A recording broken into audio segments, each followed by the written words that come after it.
Good morning mga ka-sisters. Andito tayo ngayon sa taniman ng palay.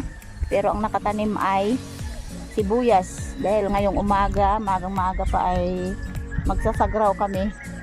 Sagraw ang tawag sa amin yung binunot na ng may-ari yung sibuyas nila. Pero yung natira ay para sa mga gustong magkuha. So libre lang yan mga ka-sisters. At saka yung mga iba dito kapag nagsagraw ay pag marami ang nakuha nila ay pwede naman nilang ibinta. So sa akin ay ikukonsumo lang namin kasi pag dumating yung panahon ng tagmahal talaga, sobrang mahal ang sibuyas. So gagawa tayo ng paraan para ma-reserve o ma-reserve ang ating sibuyas. Yan. So ito ay sa tatay ni Ambit. Magang-maaga pa ay andito kami. Napakalayo ito mga ka-sisters. Nagbiyahe pa kami. Nakasakay kami sa Balhabal. Kasama ko si ka-sister Jen at saka si kananay. Kanya-kanya kami kuha.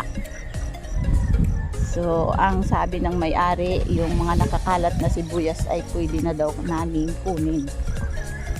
So yan. May kubo.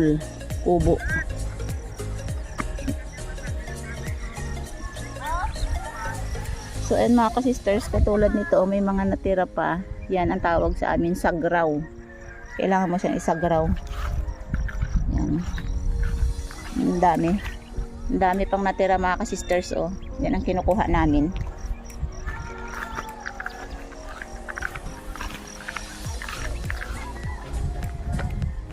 So, ang ganda dito sa bukid mga ka-sisters. Sobrang presko ang hangin. Yung ibon na lumilipad, ang tawag niyan sa amin ay tulabong. Yan ang dumadapo sa kalabaw. Kinakain nila yung kuto ng kalabaw. Yak. Hakadors. Paumanhin sa mga kumakain. Pero yun po ang totoong talaga. Kwento ng mga ibon na yan. Tulabong ang tawag sa amin. So andito na tayo sa natin sasagrawin. Katulad niya mga ka-sisters, oh, ang dami nakakalat. Isa-isahin namin yan ng pulot, lagay sa sako.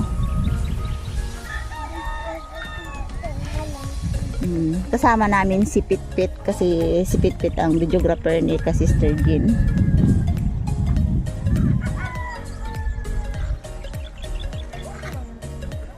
Ng sikat ng araw. Yan. Dito tayo guys. Tanang sako ko guys. Oh, kanya-kanya na tayo guys. Sako pa ba kisot-kisot. Ha? Ang sako ko yung isot na duro pa. Yan na. Bahuli ako sako? Malaki? Malaki to, Bet? Isang to, alam mo, pag nilakihan ko mga pag dinamihan, nakakaya naman sa may-ari, baka sabihin namang hindi kami mabigyan, bira lang po, kaya kami dito ay ang Ibilad mo kayo sa araw to. nabilad nga doon sa rooftop ko. Doon sa mo? Sige, Sa rooftop ko nga. For 10 days? Hindi sa rooftop ko, kaganda. Ayaw rito sa simento, sa maganda sa papag. Hindi may papag din doon sa taas. Lagyan ko. Ay, hayahay kanya ang sibuyas doon sa taas. Ay, nakapapagbay. Namang ginawa natin ng paraan pag ganyang lakaran eh. Hindi siya sa kadlaw ya, hindi kaya. Hindi kaya pa yan. Bakit yung pinayang na nila? Wala na ito eh, ganito lang eh, liliit. Di ba mas gusto nga ng buyer ay yung maliliit? Depende sa bilog. Bilog. Kung bilog kung ano, ito kanya ay hindi man ito bilog. Aray.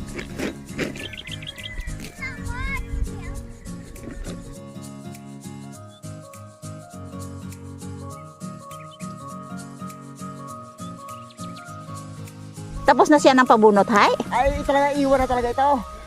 Talaga naman si Alano ay mayaman na eh. Mga reject na to iniwan eh. Alam mo ang iba ito ay inapagpirahan pa ay. Wala pa yan. Malaking pira kaya to. Alam mo pagkamahal-mahal ang Pampaya ka ginaritel? Gatiis kanya tayo minsan ng 10 piso ikalit-liit eh. Tapos na yun, libre Ay, di. Wow.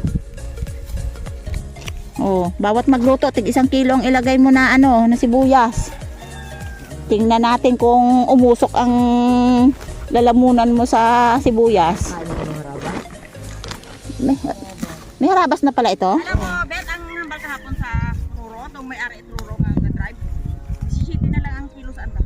Aroy, Panangis ko na ang magsasaka. Oo, gali ko na mader. Papaba, pangali ko na. ang kahirap ngayon ay pagkabahol ang ano, ang gastos. Sobrang laki ang gastos, tapos bilhin ba naman ng mura? Eh nagawala na talaga ang magsasaka. Paboy ko ka dyan, hindi ka abot sa tatlo. Tapos, May mga hiniti, kalog ang hiniti. Ano? ay kaluoy? Ang mga kaluoy, mga may hiniti, marami tauhan. Aroy, kalu. Katulad ka tayo pala daan eh, wala ka sarili na ng trabaho. Ay, galing. Kaya tabi ako kay Chef na yung sarap ko, 21. Sabi ko, Alam mo, ang maganda sana nito, magpatanim ka ng sibuyas, yung marunong ka mayroon ka bagang istakan na mag-reserve siya. Ding na. Tapos pagdating ng mahal ay Pag sarili mo ang gastos tanaan, kag may isakan ka. Ay, ayun ko no?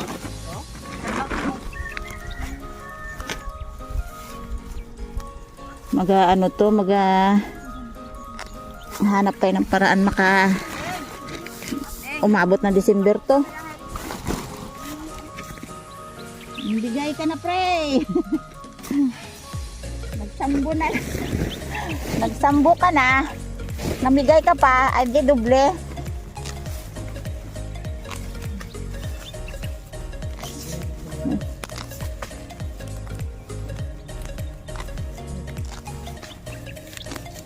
Sa dami ba naman ito, aywan ko lang kung hindi ka hingalin dito ng kabubunot ay mamaya pagdating ng tingkad ng araw to sobrang init na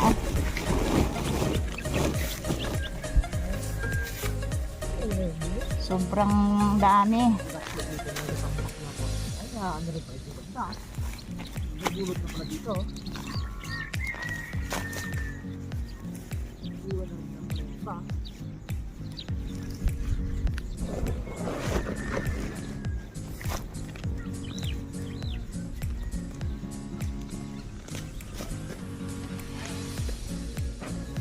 Sugupit ka agad sa'yo ding hay. kaya nang ginabuol ko na ito na yung mga parang. Kaya dito, dito. Ha? Ang lang nabutala na. Kala ko nagupit-gupit ko pa. Bro, hindi ka naman nagtraw, bro. Bro, iba. Hindi na tao nga, kuno na kaya ko pa nagraw pa siya. Dito ako sa dupo. Hindi ko malipat na maber.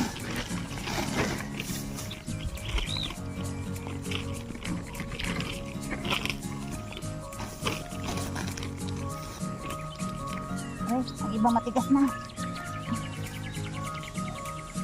Baon na sa lupa ako ba? Bakit may pang may pangkali?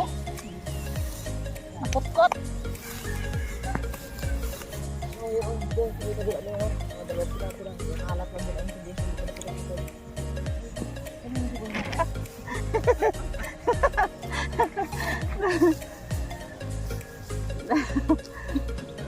Lagi na nervous talaga pa lang ako mga sanay. Sanay magpanggabutan. Sanay magpang-arimuhan hay.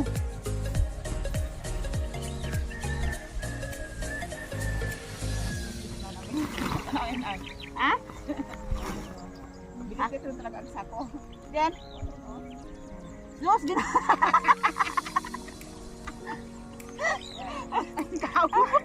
Hoy, violation yan.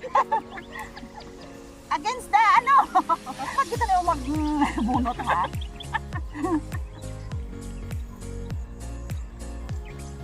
Tamad siya magbunot. Ay, karadlok.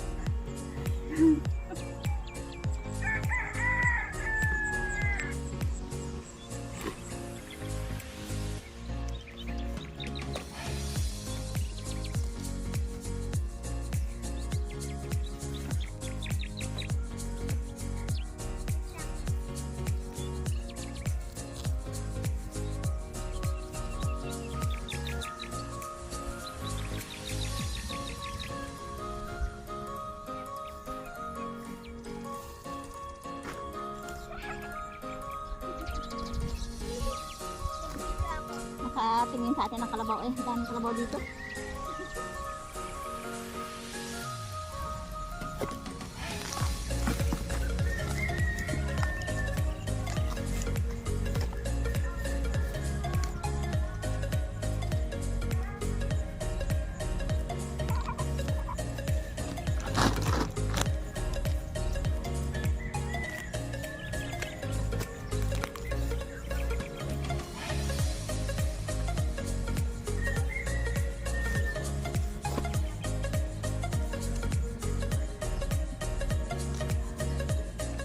Nagsama ang damo sa hangga.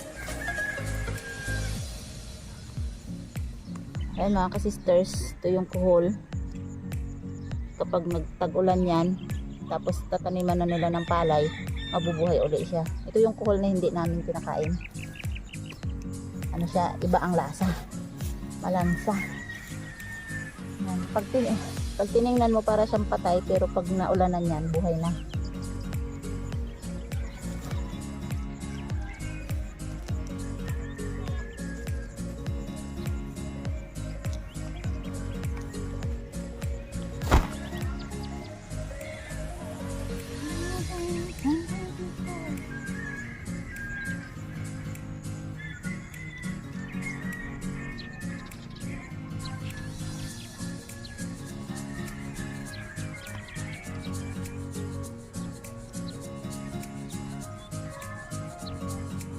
Diyan ang may-ari.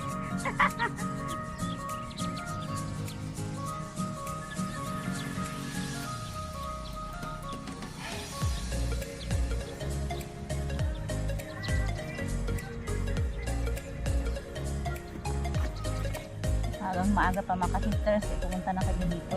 Wala kaming almusal. Biglang nag-akit yung tiyan ko. Mga ginagawa ng mga tao dito na habang nagsasagraw sila. Sobrang gutom, ay di yung sibuyas ang kakainin. Try natin.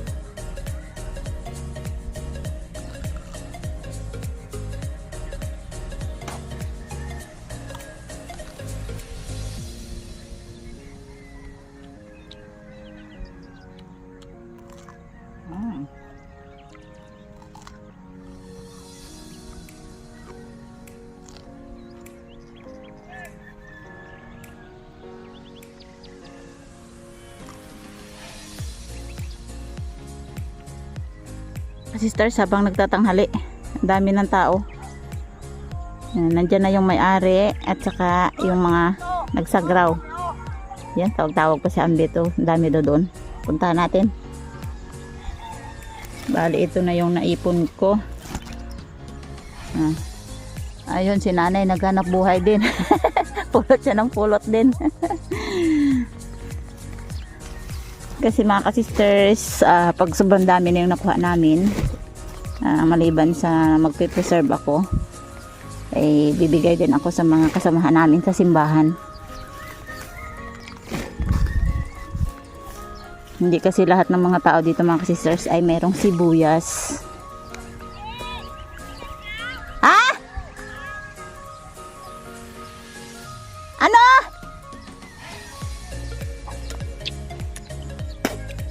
Tawag na yung may-ari. Bigyan pa daw ako. Bungol!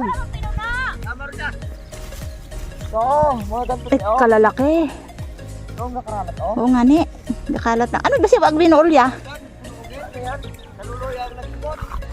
Kaluluoy ang nagpugot.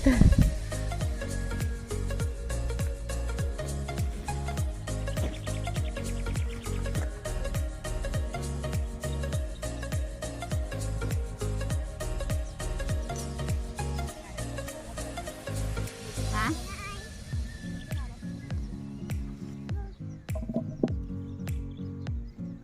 Ilaw pa yung sabi yung nanay, huwag na magbugot. Yung mga nakatumpok na lang. Ay, sayang man bit yung hindi mabunot. May magabalik pa yun dito, hay wala man. Wala na may mag-ano na dito, may mag-pagraw.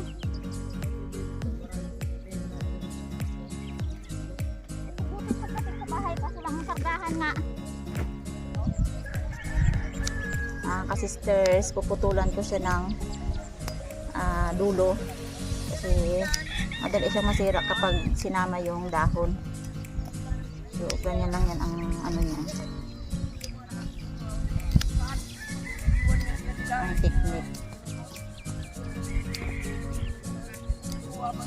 para pag lagay mo sa mga nakasalandra na siya ay hindi siya basta-basta nabubulok.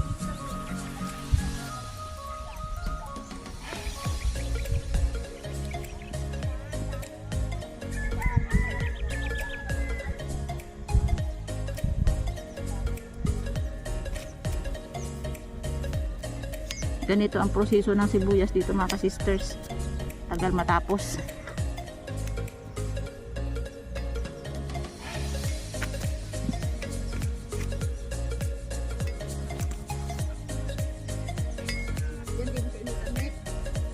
Hindi pa naman mainit. Medyo maaga pa eh.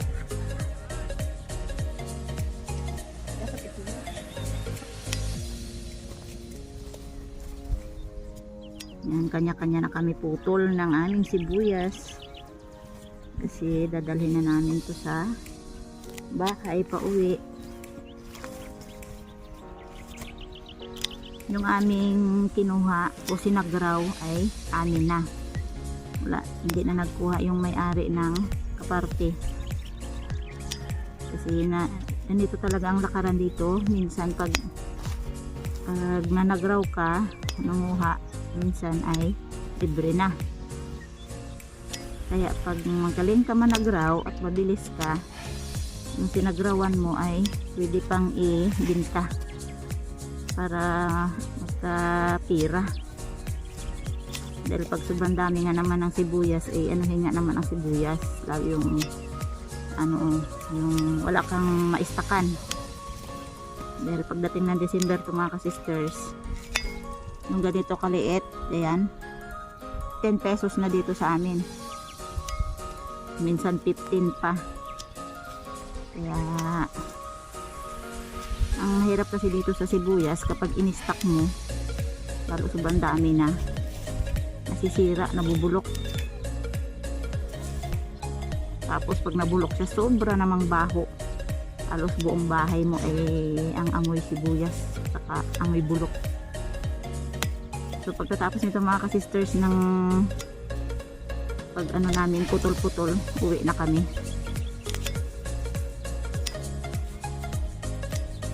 Dito na lahat mga ka-sisters yung nakuha ko sibuyas. Lalapag ko lang siya dito sa simento. So ayan mga ka-sisters yung sinagrawan ko na sibuyas. May maliliit at may malalaki. So ikaklase ko muna ito para malaman ko yung iba, kung reject at hindi. Ipagbukod-bukod ko yung mga maliliit, ayan, saka yung malalaki. So ayan mga ka-sisters, bye bye muna tayo. Thank you for watching.